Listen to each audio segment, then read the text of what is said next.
নমস্কার বন্ধুরা, welcome to একটু ঘুরে আসি। আজ আবার সকাল সকাল হাজির হয়ে গেছি আর একটা ধামাকা ভিডিও নিয়ে। আজকে আমরা চলে এসেছি বিখ্যাত ঐতিহাসিক জায়গা হাজারদুয়ারি।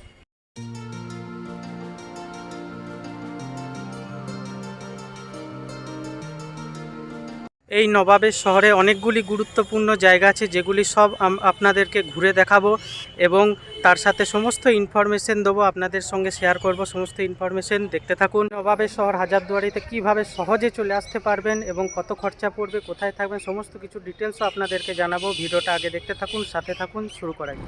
আর বলে দিই, হাজারদুয়ারি খুব সহজেই কীভাবে চলে আসতে পারবেন। যারা বাসে আসবেন, পশ্চিমবঙ্গে বিভিন্ন জায়গা থেকে যেখান থেকে আসুন না কেন বহরমপুরের বাস ধরবেন, এবং কলকাতা থেকে যারা আসছেন তারা ধর্মতলা থেকে বহরমপুরের বাস ধরবেন। বাস ধরে বহরমপুর নেমে টোটো অটো করে হাজারদুয়ারি চলে আসতে হবে। এবং যারা ট্রেনে আসবেন তারা শিয়ালদা থেকে 3:45 এবং 10:28 নাগাদ ট্রেন আছে শিয়ালদা স্টেশন থেকে। তাছাড়া সবথেকে ভালো হবে আপনারা কলকাতা স্টেশন থেকে 6:50-এ হাজারদুয়ারি এক্সপ্রেস ধরে মুর্শিদাবাদ স্টেশনে নামবেন। মুর্শিদাবাদ স্টেশন থেকে নেমে টোটোয় করে 10 টাকা ভাড়া নেবে, আপনারা খুব সহজে হাজারদুয়ারির মূল গেটে চলে আসতে পারবেন। হাজারদুয়ারি এক্সপ্রেসে জেনারেল কোচে ভাড়া পড়বে 90 টাকা এবং এসিতে আসতে চাইলে ভাড়া পড়বে 340 টাকা। আমরা প্রবেশ করছি হাজারদুয়ারির মূল গেটে। এখানে টিকিট কাউন্টার রয়েছে, টিকিট কেটে নেবেন। টিকিট মূল্য হচ্ছে 30 টাকা। যারা কারে করে আসছেন তারা কলকাতা থেকে আসলে ধর্মতলা কৃষ্ণনগর হয়ে সোজা রাস্তাতে হাজারদুয়ারি চলে আসতে পারবেন। আমরা চলে এসেছি প্রথম গন্তব্য হাজারদুয়ারি প্যালেসে। হাজারদুয়ারি প্যালেস নিয়ে সমস্ত ইনফরমেশন দেবে আমাদের গাইড। সেন্ট্রাল গভর্নমেন্টের জায়গা।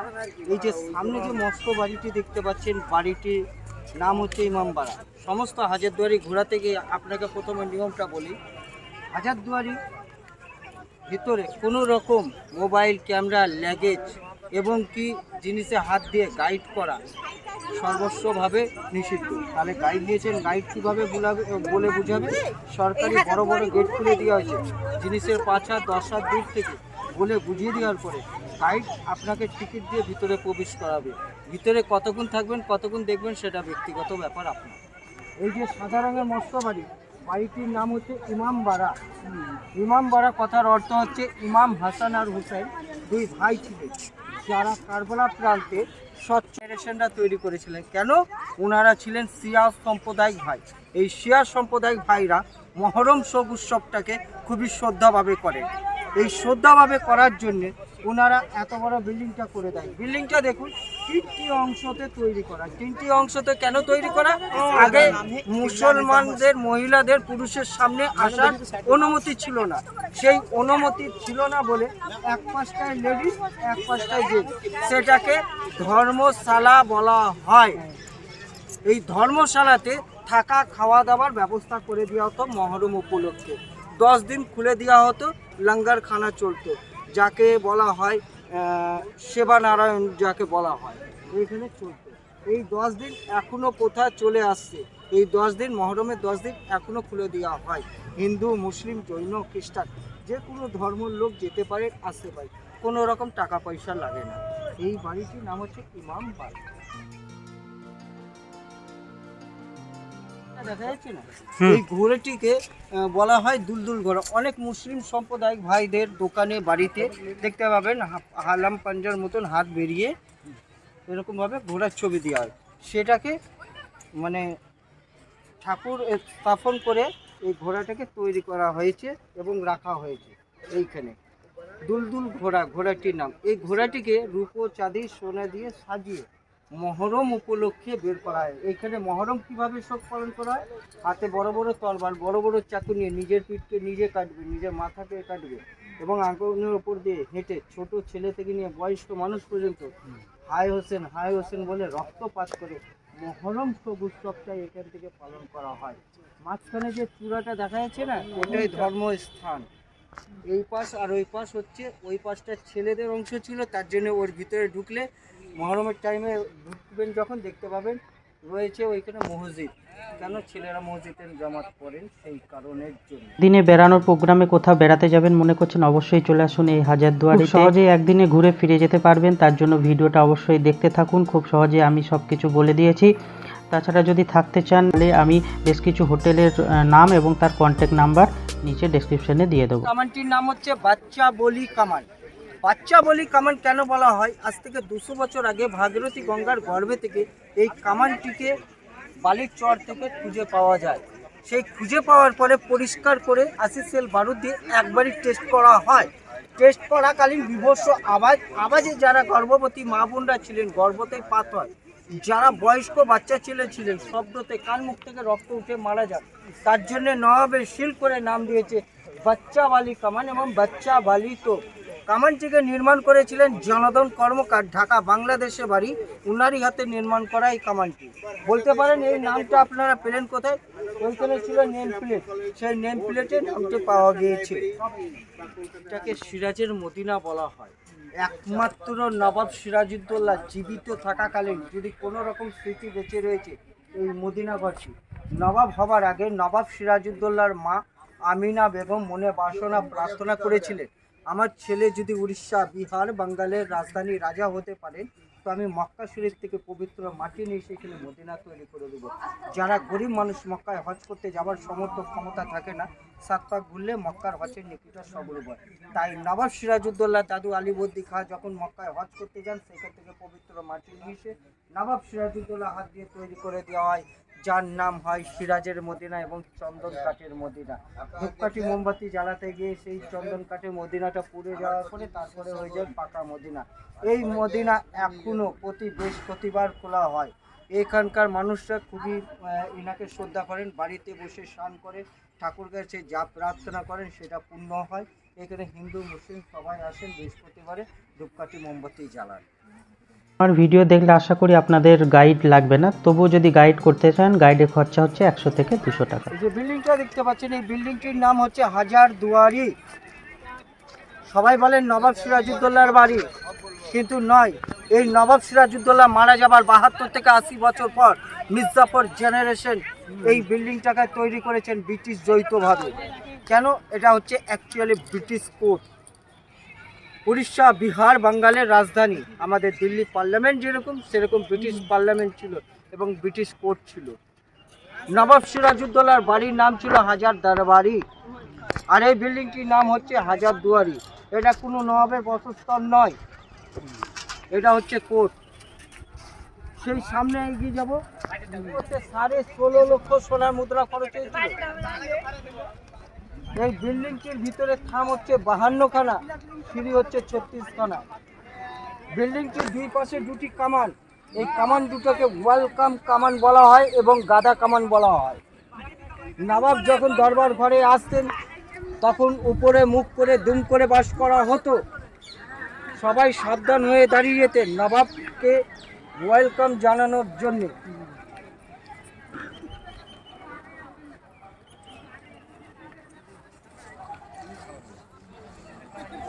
এই বিল্ডিংটির সামনে মডেলটা দেখুন, Raj Bhavan, engineer college, Victoria, same to same. কেন? ওইটাও ব্রিটিশ প্যাটার্নে তৈরি করা ব্রিটিশরা, এটাও ব্রিটিশরা তৈরি করা।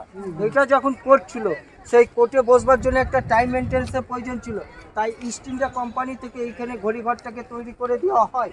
এই ঘড়িঘরটা কি বছরে 2 বার দম দিলে সারা বছর ঘড়িটি চলতো। ঘড়িটি এখন বর্তমানে অক্ষম, এই কারণে ভিতরে কোনো রকম পার্স নেই। টোটাল পার্সগুলো বিচ্ছিন্ন এবং চুরি করে নিয়ে চলে গেছে ব্রিটিশরা। এক পাশে নকল ডাইল, তখন দুটো 24 ঘন্টার ভিতরে 24 টাইম, এখন টাইম দেয় 24 ঘন্টার ভিতরে 2 টাইম, AM PM। এবার সিঁড়ি দিয়ে উপরে যাবো, দরবার হল ঘর।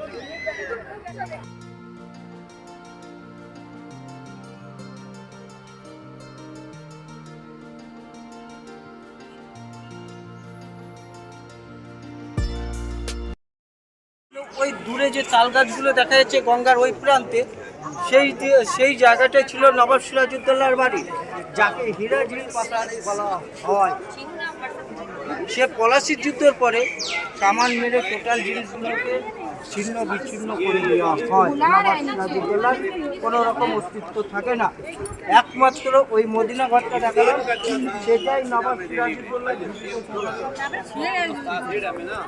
এটা রয়েছে ভাগীরথী গঙ্গা। এই মসজিদটিকে বলা হয় জারাত মসজিদ।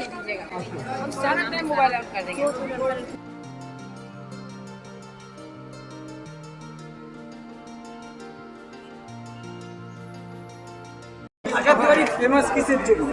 হাজারদুয়ারি ফেমাস এই কারণে, হাজারখানা দরজা, তার ভিতরে হচ্ছে 900টা অরিজিনাল, 100টা ডুপ্লিকেট।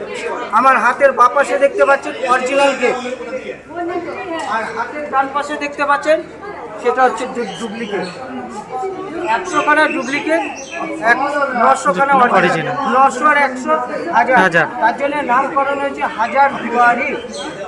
আপনার দূর থেকে মনে হচ্ছে জানলা, সেগুলো জানলা না, 12 ফুটের ওইগুলো জানলা না, দরজা। তার জন্য আসল নকল মিলিয়ে হাজার, তার জন্য নামকরণ হয়েছে হাজারদুয়ারি।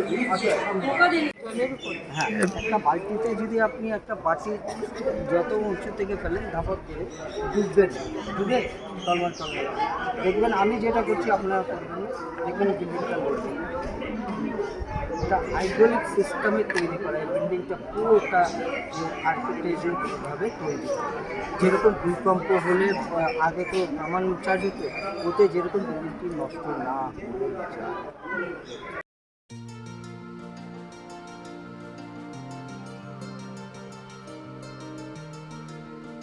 পালকি দেখতে পাবেন একটা রাজাদের এবং রানীদের, যাকে বাগ্গি গাড়ি বলা হয় ঘোড়া। তারপর একটু ভিতরে ঢুকবেন, দেখতে পাবেন একটি ভাঙা কামান মাটিতে রাখা আছে ওই জানলার কাছে গেলে। সেই ভাঙা কামানটি মীর মদন মোহন লাল, যে কামান বাস্ট করে পলাশির যুদ্ধের টাইমে যিনি সেনাপতি ছিলেন নবাব সিরাজউদ্দৌলা, মারা গিয়েছিলেন, সেই ভাঙা কামানটি দেখতে পাবেন। ভাঙা কামান দেখার পরে দেখতে পাবেন মোটা বোম্বাই বাঁশ, এত মোটা বোম্বাই বাঁশ আপনারা দেখতে পাবেন। সেটা দেখার পরে একটু ভিতরে এগিয়ে যাবেন, দেখতে পাবেন ঢাল তরবাল, বাঁশির পাশে একটি ছোট চাকু রাখা আছে, লেখা আছে মোহাম্মদী বেগ খঞ্জার। নবাব সিরাজউদ্দৌলাকে ওই চাকুটি দিয়ে হত্যা করা হয়েছিল, হত্যা করেছিলেন মোহাম্মদী বেগ, তার জন্য সেই চাকুটির নাম হয়েছে মোহাম্মদী বেগ খঞ্জার। সেই চাকু দেখার পরে 2 থেকে 2.5 হাজারখানা ব্রিটিশদের নবাবদের ঢাল তরবাল এবং বড় বড় গাদা বন্দুকগুলো দেখতে পাবেন। দেখতে দেখতে যখন দোতলা ঘরে উঠতে যাবেন, সিঁড়ির নিচে দেখতে পাবেন 2 পাশে 2টো আয়না, একটা কুমির আছে, কুমিরের 2 পাশে 2টো আয়না। পুরো বডি দেখতে পাবেন, মুন্ডু দেখতে পাবেন না, আপনি নিজেরটা পাবেন, অপরেরটা পাবেন, অপর নিজেরটা পাবেন না, আপনারটা পাবেন। কেন নবাব যখন দরবার ঘরে বসতে পিছন থেকে সেকে আক্রমণ হত্যা না করে দেয়, নবাবী শিশুকাণ্ডা। ওটা তৈরি করা হয়েছে 90 ডিগ্রি অ্যাঙ্গেলভাবে, মিডিল দিয়ে কাটে বাটাম দিয়ে তৈরি করা বলে দেখা যায় না, একের রিপ্লেস আর একটাতে ফেলে, সেই কারণে। দেখার পরে দোতলা ঘরে উঠবেন, সেই জিনিসগুলো দেখবেন, দেখে বেরিয়ে আসবেন। না, আমি বলে না, কোনো ভিতরের ক্যামেরা করতে দেয় না, কোনো রকম গাইড করতে দেয় না।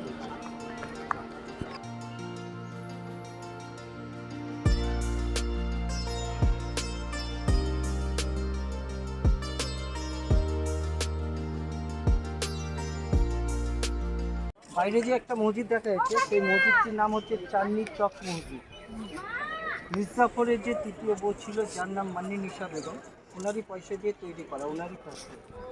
সেই মসজিদের সামনে একটি মিনা বাজার বসতো, সেই চাঁদনি চক মসজিদ দেখতে পাবেন দিল্লি, লখনৌ, কলকাতা, মুর্শিদাবাদ। সেইখানেও মিনা বাজার বসতো, এখানেও মিনা বাজার বসতো। নবাবী কালীনে পাওয়া যেত হিরে, জবরাত, ঘোড়া, হাতি, গাছে। বর্তমানে এখন নবাবী কাল নেই, এখন সরকারি টাইম, এখন পাওয়া যায় আলু, পেঁয়াজ। হাজারদুয়ারি প্যালেস বা মিউজিয়ামের ভেতরে ছবি তোলা বা ভিডিও করা সম্পূর্ণভাবে নিষিদ্ধ, তাই আমরা দেখাতে পারলাম না। আপনারা এলে অবশ্যই দেখবেন। এবারে আমরা চলে এলাম আজিমুন্নেসা বেগমের সমাধি। নবাব বেগমদের জীবন যেমন রহস্যময় ছিল, তেমনি বেশ কিছু নবাব এবং বেগম কুখ্যাত ছিলেন তাদের এই নিষ্ঠুরতার কারণে। এক নিষ্ঠুর বেগম আজিমুন্নেসা, যে নারীর কঠোর হৃদয় দেখে স্তম্ভিত হয়ে গিয়েছিলেন স্বয়ং তার পিতা। বেগম আজিমুন্নেসা ছিলেন নবাব মুর্শিদ কুলি খাঁর পালিত কন্যা। জানা যায় কঠিন রোগে আক্রান্ত হয়েছিলেন আজিমুন্নেসা। কবিরাজ তাকে দৈনিক একটি মানব শিশুর কলিজা দিয়ে ওষুধ তৈরি খাওয়াতেন। এরপর ওই ব্যাধি তাকে থেকে মুক্তি পেলেও নবাব কন্যা মানব শিশুর কলিজায় নেশাগ্রস্ত হয়ে পড়েন। চুরি করে হলেও তিনি শিশুদের কলিজা বের করে খেতেন। এই ঘটনা মুর্শিদ কুলি খাঁ জানতে পেরে তাকে জীবন্ত কবর দেওয়ার নির্দেশ দেন। যদিও আজিমুন্নেসার মৃত্যু ও তার সমাধি নিয়ে নানা কাহিনী প্রচলিত আছে। 1730 সালে আজিমুন্নেসাকে জীবন্ত সমাধি দেওয়া হয় বলে অনেকের মত। সেখানে 1734 সালে তৈরি করা হয় একটি মসজিদ। আপনারা দেখছেন এখন আজিমুন্নেসা বেগমের সমাধি। যারা কারে বা পার্সোনাল গাড়ি ভাড়া করে আসবেন তারা কাঠগোলা বাগান রাস্তার দিকে গেলেই বাকি সবগুলি দর্শনীয় স্থান দেখতে পাবেন। যারা ট্রেনে বা বাসে করে এসছেন তারা হাজারদুয়ারি প্যালেসের বাইরে থেকে টোটো রিজার্ভ করতে পারেন। তাছাড়া এখানে ঘোড়ার গাড়ি পাওয়া যায়, সেই ঘোড়ার গাড়িতে চড়ার আনন্দ উপভোগ করতে পারবেন, বাকি সমস্ত জায়গাগুলি ঘুরে দেখতে পারবেন।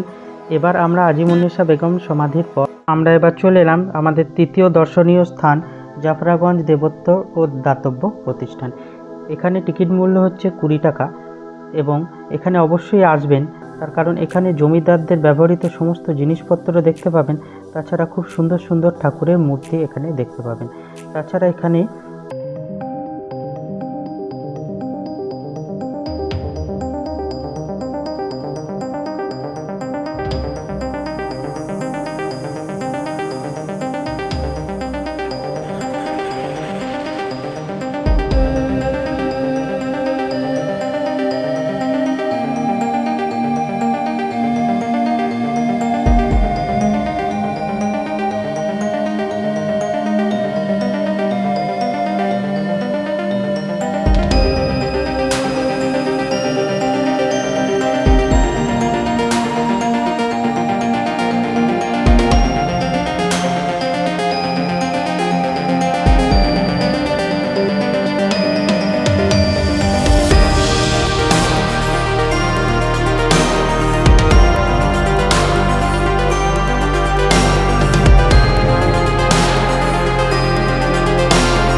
যেটা করেছে তিনি হচ্ছে ওয়ারিং ভরত, শত্রুঘ্ন, হনুমান, সীতা যে যে জায়গাটা ছিলেন এখানে একটু প্রথমে মায়ের কাছে ভক্তিরভাবে প্রণাম করে নেন। এটা হচ্ছে দেবী সিংহের সেই জাগ্রত।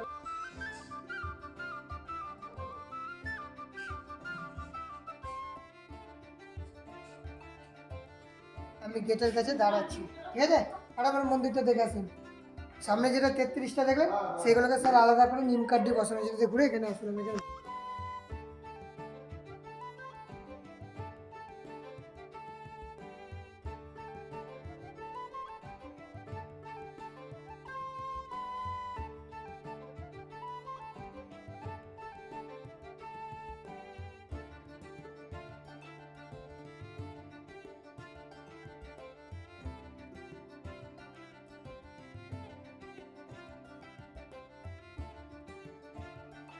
আরও অনেক কিছু ঘুরে দেখার আছে, যেগুলো ছবি তোলা বা ভিডিও করা নিষিদ্ধ, তাই দেখাতে পারলাম না। আপনারা এলে অবশ্যই দেখবেন। নসিপুর রাজবাড়ির পর আমরা পৌঁছে যাব আমাদের 4 নম্বর গন্তব্যে, সেটা হচ্ছে ঐতিহাসিক জগৎ শেঠের বাড়ি বা মিউজিয়াম। এখানে ঢোকার টিকিট মূল্য মাথাপিছু 20 টাকা করে, এবং এখানে ক্যামেরা বা ভিডিও একদম অ্যালাউ নেই। অষ্টাদশ শতকে বাংলার ইতিহাসে বিখ্যাত ধনী জগৎ শেঠ কোনো একজন ব্যক্তি নন। জগৎ শেঠ একটি পারিবারিক উপাধি।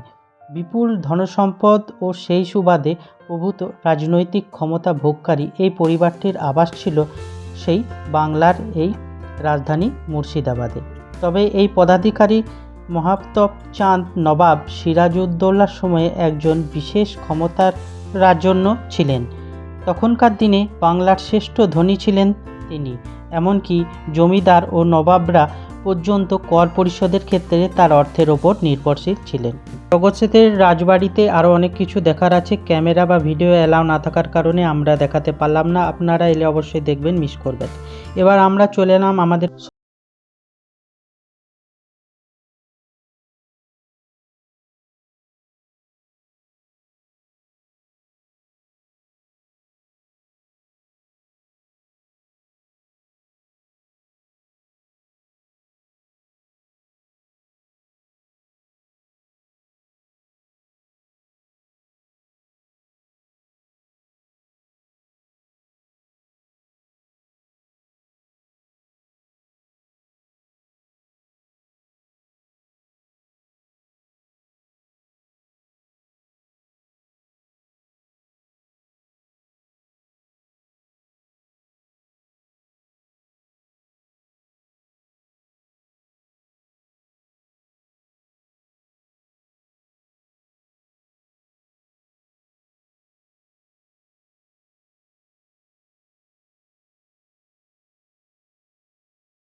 ড্যাম দেখিয়েছি, যারা না দেখে থাকবেন উপরে আই বাটনে ক্লিক করে দেখে নেবেন, তারা ডেসক্রিপশনেও লিঙ্ক দেওয়া থাকবে। এরপর কিছুক্ষণই আমরা দেখব জৈন মন্দির, এবং এই মন্দিরের পাশে বোটিংয়ের সুবিধা রয়েছে, আপনারা চাইলে বোটিং করতে পারবেন। এই জায়গাটি কিনে বাগানবাড়ি তৈরি করিয়েছিলেন লক্ষ্মীপদ সিং দুগর। লক্ষ্মীপদ জগপদ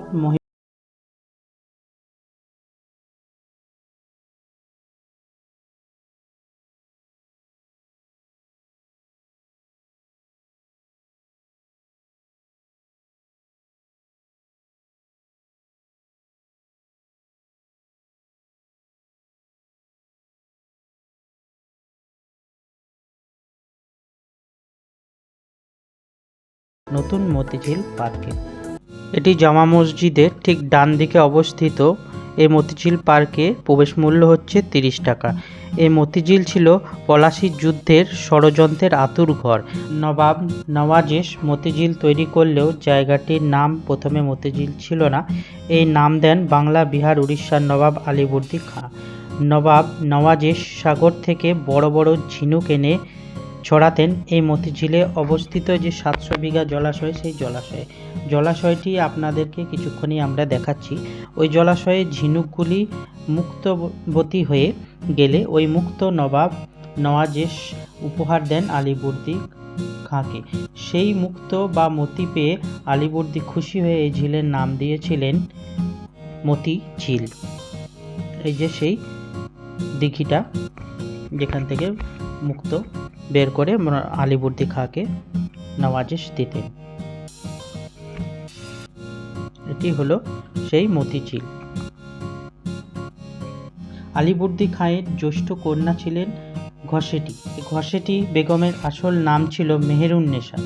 ঘসেটির বিবাহ হয় নবাব নওয়াজেশের সঙ্গে। নবাব নওয়াজেশ প্রায় 50,000 একর বা 700 বিঘা জমির জুড়ে ঘোড়ার খুরের মতন অশ্বাকৃতির এই জলাশয় তৈরি করেছিলেন। এই জলাশয়ের সামনেই ছিল সিংহী দালান, অর্থাৎ ঘসেটি বেগমের মূল আঁতুড়ঘর। কিছুটা গেলে শেষ প্রান্তে সেই প্রাসাদ এখনো দেখা যায়। অর্থাৎ এখানে বসেই নবাবকে পরাজিত করার মূল ষড়যন্ত্র কিন্তু করা হয়েছিল। এই প্রাসাদেই ছিল পলাশির যুদ্ধের মূল আঁতুড়ঘর। বর্তমানে এই পার্কটিকে সুন্দরভাবে সাজানো হয়েছে। এখানে আছে বাচ্চাদের মনোরঞ্জনের বিভিন্ন বস্তু, যেমন টয় ট্রেন, মিকি মাউস ইত্যাদি। সাথে রয়েছে গোলাপ বাগান এবং বোটিংয়ের ব্যবস্থা। এই যে বিশ্ব বাংলার লোগোর সামনে আমরা এখন আছি।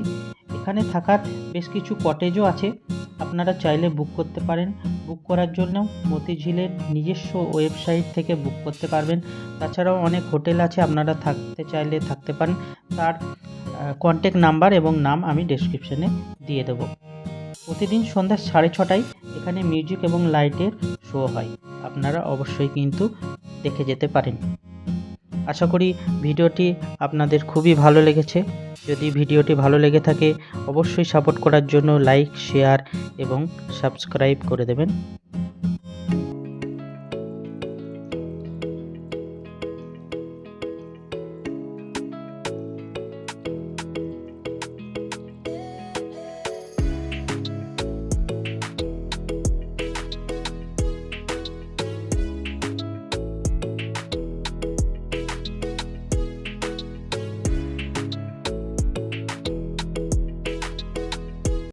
এর মতো হাজারদুয়ারির ভিডিওটি এখানেই সমাপ্ত হলো। আশা করি আপনাদের অনেক ইনফরমেশন দিতে পেরেছি। যদি ভালো লেগে থাকে আবারও বলবো লাইক, শেয়ার করে এবং সাপোর্ট করে সাবস্ক্রাইব করে দেবেন। যাওয়ার পথে এই যে জায়গাটি দেখতেন, এখানে কিন্তু খাওয়ার ব্যবস্থা আছে। এখানে কিন্তু লাঞ্চও করা যায় এবং আপনারা কিছু টিফিনও করতে পারবেন। বিভিন্ন রকম চাইনিজ, ইন্ডিয়ান খাবারের ব্যবস্থা আছে। তো ভিডিওটি ভালো লাগলে লাইক, শেয়ার করে দেবেন, সাবস্ক্রাইব করে দেবেন এবং পরবর্তী ভিডিওর জন্য অপেক্ষা করুন। আবারও আমরা নতুন একটা ভিডিওর সন্ধানে, নতুন জায়গার সন্ধানে এবং নতুন কিছু ইনফরমেশন নিয়ে আপনাদের সামনে হাজির করব। ভিডিওটা দেখার জন্য অসংখ্য ধন্যবাদ।